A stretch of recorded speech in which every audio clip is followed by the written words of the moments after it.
So the topic we will be discussing in this video is CLL और SLL.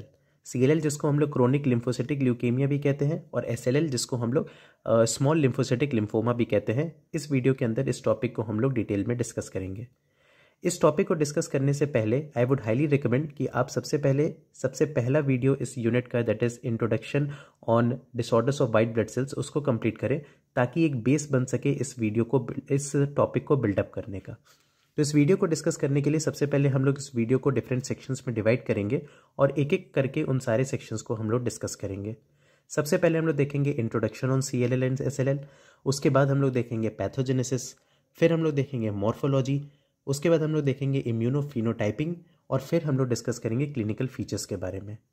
तो सबसे पहले introduction part को अगर हम लोग देखें तो एक नॉर्मल लैंग्वेज में हम लोग इसको ऐसे समझ सकते हैं कि CLL या फिर SLL एक ऐसी कंडीशन है जिसके अंदर लिम्फोसाइट्स का नंबर जो होता है वो इंक्रीज हो जाता है for a long period of time. क्योंकि ये क्रोनिक कंडीशन है तो over a long period of time हम लोगों को लिम्फोसाइटोसिस देखने को मिलता है, मतलब लिम्फोसाइट्स का नंबर जो होता है वो इंक्रीज हो जाता है. तो हमने देखा था जब हमने नॉर्मल हिमेटोपोइसिस देखा था तो हमने देखा था कि जो लिम्फोसाइट्स होते हैं यहाँ पे अगर न्यूप्लास्टिक प्रोलिफरेशन होता है तो उसको हम लोग लिम्फोसाइटिक ल्यूकेमिया या फिर लिम्फोमा कहते हैं. ये एक मोस्ट कॉमन ल्यूकेमिया होता है जो कि एल्डरली के अंदर देखने को मिलता है. मतलब एल्डरली के अंदर देखने वाला मोस्ट कॉमन ल्यूकेमिया जो होता है वो CLL या फिर SLL होता है. CLL और SLL एक्चुअली में one and the same thing होता है. मतलब जब एक्सटेंट ऑफ द CLL इतना इंक्रीज कर जाता है कि स्मॉल मासेस ऑफ लिम्फोसाइट देखने को मिलने लगते हैं हम लोगों को लिम्फोइड टिश्यू के अंदर, तब फिर हम लोगों को इसको SLL कहना पड़ता है. तो CLL जब हम लोगों को ये कंडीशन जो है वो सिर्फ और सिर्फ बोन मैरो और ब्लड के अंदर देखने को मिल रही है, दैट इज लिम्फोसाइट्स का न्यूप्लास्टिक प्रोलिफरेशन हम लोगों को सिर्फ ब्लड और बोन मैरो के अंदर देखने को मिल रहा है, तब तो हम लोग इसको क्रोनिक लिम्फोसिटिक ल्यूकेमिया कहते हैं. लेकिन जब ये कंडीशन उस एक्सटेंट पे बढ़ जाती है कि हम लोगों को स्मॉल मासेस देखने को मिलने लगते हैं लिम्फोसाइट्स के अंदर, लिम्फोसाइट्स के स्मॉल मासेस देखने को मिलते हैं लिम्फोइड टिश्यू के अंदर, तब हम लोग इसको कह देते हैं SLL that is small lymphocytic lymphoma. तो अब हम लोग डिस्कस करेंगे पैथोजेनेसिस ऑफ CLL और SLL के बारे में.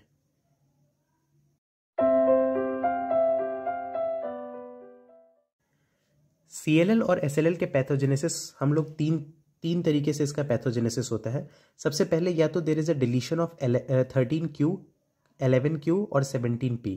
इनका अगर डिलीशन होता है तो उसकी वजह से भी डेवलपमेंट हो सकता है CLL या फिर SLL का. 13q क्रोमोसोम के अंदर दो तरह के माइक्रो RNA होते हैं. First is MIR15 and second is MIR16.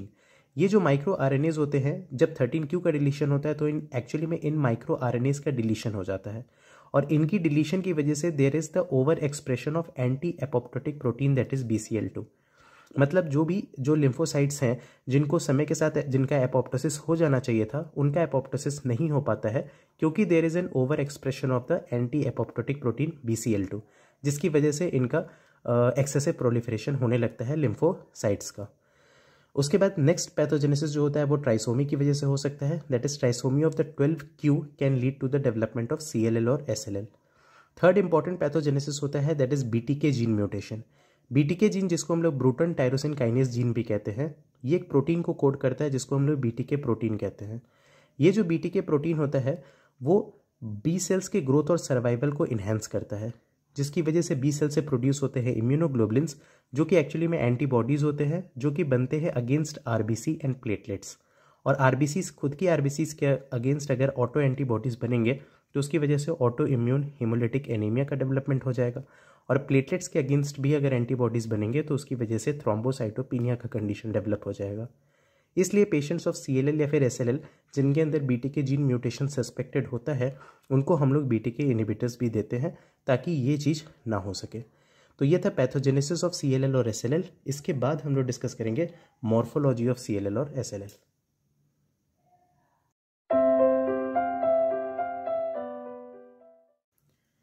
So morphology of CLL और SLL को भी हम लोग तीन पार्ट में डिवाइड कर देते हैं.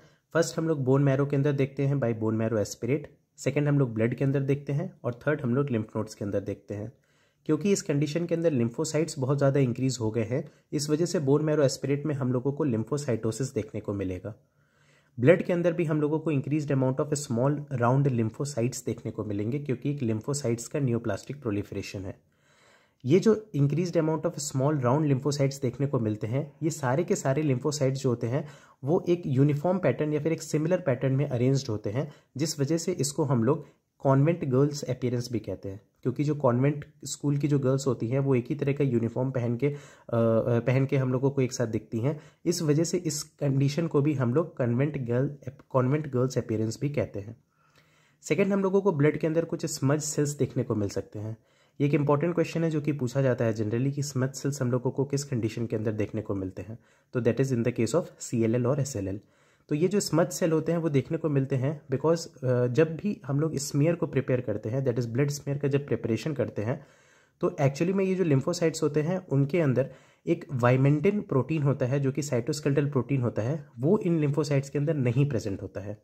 और क्योंकि ये लिम्फोसाइट लूज कर जाते हैं in vimentin that is cytoskeleton protein को, जिसकी वजह से साइटोप्लाज्म बहुत ज़्यादा फ्रेजाइल हो जाता है। और साइटोप्लाज्म के फ्रेजाइल होने की वजह से जैसे ही हम लोग स्मीयर प्रोड्यूस करते हैं, जैसे ही सेल्स पे प्रेशर पड़ता है, तो वो सेल्स जो हो जाते हैं वो डिसरप्ट कर जाते हैं, जिसकी वजह से स्मज सेल्स का फॉर्मेशन हो जाता है। तो इस सेल्स को हम लोग स्मज सेल भी कहते हैं, या फिर बास्केट सेल्स भी कह सकते हैं, या फिर पैराशूट सेल्स भी कहते हैं। इसके बाद हम लोग देखेंगे मॉर्फोलॉजी जो हम लोगों को लिम्फ नोड के अंदर देखने को मिलेगा। लिम्फ नोड के अंदर भी हम लोगों को diffuse effacement of increased amount of small lymphocyte देखने को मिलेगा।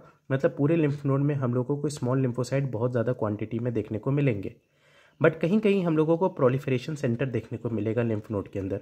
और ये एक पैथोग्नोमिक फीचर होता है CLL या फिर SLL का। मतलब अगर हम लोगों को प्रोलिफरेशन सेंटर देखने को मिल गया then this is a case of then that is sure short case of CLL और SLL। तो प्रोलिफरेशन सेंटर होता क्या है? Proliferation centre are actually the aggregates of the large lymphocytes, जिसको हम लोग प्रो लिम्फोसाइट्स भी कहते हैं, in the background of the small lymphocyte. यहाँ पे हम लोग को दिख रहा है कि कुछ एग्रीगेट्स है लार्ज लिम्फोसाइट्स के, जिनको हम लोग प्रो लिम्फोसाइट्स भी कहते हैं, और बैकग्राउंड किसका है? स्मॉल लिम्फोसाइट्स का है। तो पूरे स्मॉल लिम्फोसाइट्स के बैकग्राउंड में हम लोगों को एक लार्ज लिम्फोसाइट का एग्रीगेट देखने को मिल सकता है, तो उसको हम लोग कह देंगे प्रोलिफरेशन सेंटर। तो ये एक प्रोलिफरेशन सेंटर हो जाएगा, ये दूसरा प्रोलिफरेशन सेंटर हो जाएगा। तो इस तरह के लिम्फ नोड्स के अंदर हम लोगों को प्रोलिफरेशन सेंटर अगर देखने को मिल गया then this is sure short case of CLL और SLL। तो ये था morphology of CLL and SLL। इसके बाद हम लोग डिस्कस करेंगे immunophenotyping of CLL and SLL।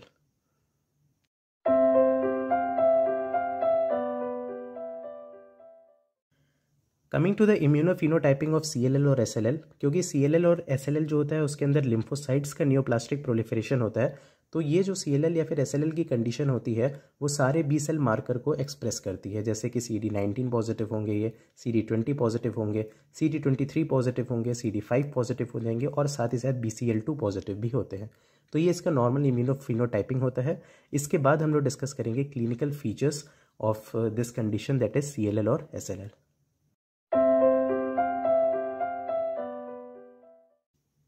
So clinical features of CLL अगर हम लोग डिस्कस करें तो ये जो कंडीशन होती है क्रोनिक लिम्फोसिटिक ल्यूकेमिया या फिर स्मॉल लिम्फोसिटिक लिम्फोमा, ये मेनली एडल्ट्स के अंदर देखने को मिलती है, और जो मीडियन एज ऑफ डायग्नोसिस होता है इस कंडीशन का वो होता है 60 years of age group. Males predominance देखने को मिलता है, मतलब मेल्स के अंदर ये कंडीशन ज़्यादा होती है विद रिस्पेक्ट टू फीमेल्स। अब ये क्लिनिकल फीचर्स इसके अंदर एक्चुअली में सबसे पहले जो पेशेंट होता है वो एसिम्प्टोमेटिक होता है। हमने देखा था ALL के केस में एक एब्रप्ट ऑनसेट देखने को मिल रहा था, यहाँ पे एक एब्रप्ट ऑनसेट नहीं होता है। वहाँ पे क्योंकि एब्रप्ट ऑनसेट देखने को मिल रहा था इसलिए हमने उसको एक्यूट कंडीशन कहा था। यहाँ पे एक एब्रप्ट ऑनसेट नहीं देखने को मिलता है, एक लॉन्ग पीरियड ऑफ टाइम के बाद ऑनसेट देखने को मिलता है, इसलिए हम लोग इसको क्रोनिक कंडीशन कहते हैं। तो सबसे पहले पेशेंट जो होगा वो एसिम्प्टोमेटिक होगा। एसिम्प्टोमेटिक होने के बाद फिर पेशेंट्स के अंदर कुछ नॉन स्पेसिफिक सिम्टम्स हम लोगों को देखने को मिलते हैं, जैसे एनोरेक्सिया हो गया, वेट लॉस हो गया, फैटिग हो गया। उसके बाद हम लोगों को कुछ स्पेसिफिक सिम्टम्स देखने को मिलते हैं, जैसे कि हेपेटोस्प्लीनोमेगेली हो गया, लिम्फेडिनोपैथी हो गया, और हाइपोगामा ग्लोबुलिनेमिया हो गया। क्योंकि हाइपोगामा ग्लोबुलिनेमिया की वजह से जो इम्यूनोग्लोबुलिन्स हो जाएंगे वो कम हो जाएंगे बॉडी के अंदर, जिसकी वजह से रिस्क ऑफ इन्फेक्शन जो हो जाएगा वो इंक्रीज हो जाएगा।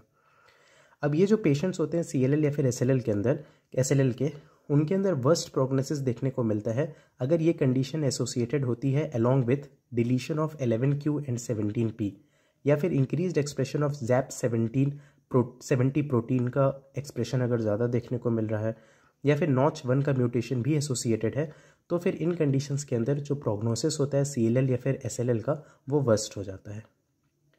इसके बाद हम लोग डिस्कस करेंगे एक और topic that is Richter syndrome.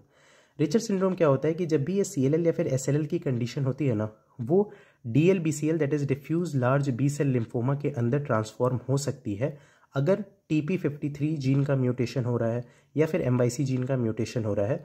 तो उस कंडीशन के अंदर CLL या फिर SLL जो होगा वो ट्रांसफॉर्म हो जाएगी diffuse large B cell lymphoma के अंदर, और उस समय इस सिंड्रोम को हम लोग कह देते हैं रिचर सिंड्रोम, जिसके अंदर मेनली हम लोगों को लिम्फ नोड और स्प्लीन के अंदर ट्यूमर देखने को मिलता है। सो ये हमने डिस्कस किया CLL और SLL के बारे में। If you like this video please hit the like button, do share with your friends and subscribe our channel for more such videos. If you want notes for this video or more such videos, message me on my Instagram handle. Link is given in the description below. Thank you.